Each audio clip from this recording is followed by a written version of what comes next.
तर शिवरायांचा पुतळा पडल्याप्रकरणी मुख्यमंत्री एकनाथ शिंदेंनी माफी मागितली आहे। शिवाजी महाराजांची 100 वेळा माफी मागायला तयार आहे असं शिंदेंनी म्हटलं।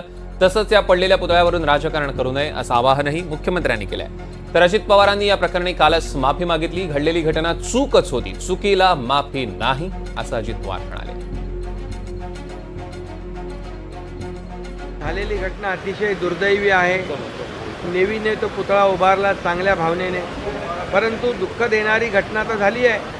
परंतु मला एवढंच सांगायचं आहे, राजकारण खरं म्हणजे झालेली घटना दुर्दैवी आहे, पण त्याचं राजकारण करणं हेही त्याहीपेक्षा दुर्दैवी आहे। आणि म्हणून विरोधकांना तर अनेक विषय आहेत राजकारण करायला।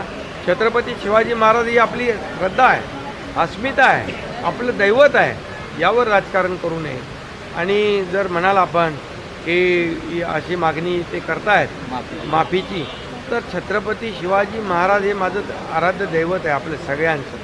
त्यांच्या चरणांवर, त्यांच्या पायावर एकदा नाही 100 वेळा डोकं ठेवायला मी तयार आहे।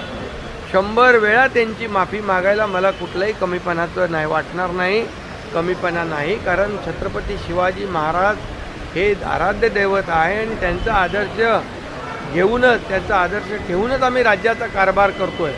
त्यामुळे मी त्यांच्यासमोर नतमस्तक होतो आणि विरोधकांना देखील सांगतो की छत्रपती शिवाजी महाराजांनी विरोधकांना देखील सुबुद्धी द्यावी आणि हा छत्रपती शिवाजी महाराजांचा रुबाबदार असा पुतळा लवकरात लवकर उभा कसा राहील यासाठी विधायक काय ते तुम्ही या ठिकाणी विरोधकांनी सांगितलं पाहिजे, सहकार्य केलं पाहिजे।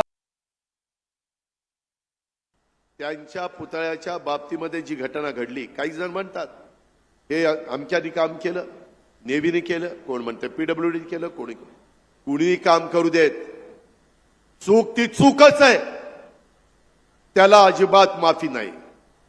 ते कोणी दोषी असेल, तो अधिकारी असेल, तो कुणी असो, त्याला माफी नाही। त्याचा संपूर्ण तपास करून त्या संदर्भात दोषीवर अशी कडक कारवाई केली जाईल की पुढं 10 पिढ्या नाही, सगळ्यांना देखील लक्षात राहिलं पाहिजे। महापुरुषांच्या पुतळ्याच्या बाबतीमध्ये जर काही चूक केली तर महाराष्ट्र त्याला माफ करत नाही, हा इतिहास आपल्याला त्याच्यातून निर्माण करायचा आहे।